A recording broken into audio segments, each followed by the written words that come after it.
Welcome to my channel. My name is Otota George. The channel is Sahara, Otota Sahara. Now today we are trying to address the issue of location. And today we are going to look at if you are buying land that is next to the main road. Now the first thing you should do is that if you are buying land which is next to the main road, tarmac road, I mean main road, and I'm meaning tarmac road, now like what you are seeing here, that means that the first thing you have to be sure of is where does the road reserve stop. Now for the new roads that are being made at the moment, the new roads that are being tarmacked, you will see both sides of the road there is Uganda National Roads Authority. You will see like they have put a mark stone to mark the road, and that is a mark stone, Uganda National Roads Authority, showing you that this is where they stop. So please make sure that when you are buying the land and you see this mark stone of UNRA, Uganda National Roads Authority, you don't buy land. That is, you don't buy land in that area, because tomorrow they may extend the road maybe into a 2-lane, 4-lane, or even 5-lane, and that is where they will start from. And most of the times it means that when they were purchasing this land from the owners, they also thought about the future. So that's why they mark. Now for the community roads, you will notice that for community roads they are not marked, because community roads in the villages, it is the villages that contributed to that land. But when you are buying such land which is where there is a community road, just make sure that they give you the land, they do the measurements for the land minus a road reserve, because for the villages they also give you a road reserve. Now you can notice that the UNRA markstone, there is one on the opposite direction. This is another one. Now it is all marking, Uganda National Roads Authority marking to show you this is where we stop. So please don't dare buy land within this area. They start from here and end the other side. So that is for location. Now when you are looking for the land.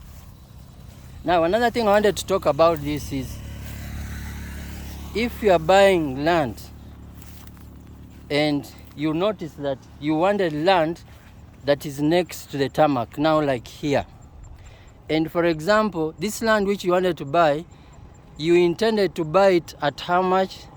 Let me just give an example. Let's say you intended to buy it at next to land starting from the tarmac. Maybe they told you, they quoted for you, let's give an example of just 20 million. And you find that you can't afford the 20 million. So you try and negotiate with the seller of that land, whom we call the vendor of the land. If you can't manage to negotiate, then all you usually do is you have two choices. One is to move further the tarmac by like 1 kilometer or less and buy the same land. Alternatively is to move further inside, opposite directions from wherever you are, then you will find the land to be cheaper. Now remember, for real estate, most times is the closer you are to the main road, the more expensive it is. Now for this land next to the main road, some people treat it as commercial land. Some commercial. Tomorrow they can set up a shop, so it's commercial land. Now next to it, it starts being residential. So if you don't have much money but you want to practice agriculture, You don't need to trouble yourself with this commercial land. You don't need to trouble yourself with the residential land. You go further inside. That is the land, the low-lying land, or further inside. That low-lying land is usually cheaper unless the upper-lying land has stones. In situations where the upper-lying land is like a quarry, it has stones that need to be quarried. That is when you find the low-lying land expensive, because that's where most of the time now the agriculture is practiced. But when the upper-lying land is fertile, you don't need to bother yourself. You don't need to bother yourself with buying expensive land next to the tarmac, or you don't need to bother yourself with buying even land which is like for residential. Because, and the reason why most of this land is more expensive, it is very simple. Next to the tarmac, there are more inquiries. So, more inquiries translating to higher amount. That is the purchase, the selling price. The land next to that one, the rental one, is the same. But the low-lying land doesn't have so many inquiries. Now, you will forgive me because there are trucks passing here, and I need to explain this also. Now, there are also situations where, for example, just let me show you this signpost for you to know where we are. You may be asking yourself, where are we? We are in Soroti. This is Soroti Katakwi Road. You can see that is Busitema. That is Busitema Arapai, Soroti. This is Arapai, Busitema University, Arapai campus.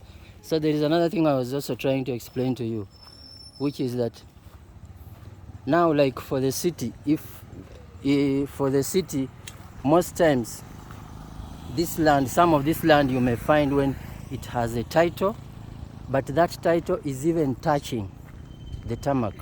And some people will tell you, no, this tarmac, it is touching the main road. And some people will tell you, see this main road of mine, part of it is in my land.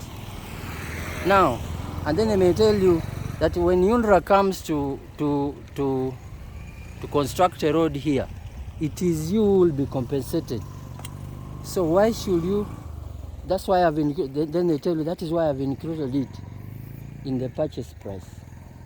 Now, in that case, you negotiate with what you can see or what you can use, because unlike before where you will be compensated when your land is next to the road, many times these days government talks to the people, and government tells them, you know, for us, we want to set up a road for you here, want to make a road for you here.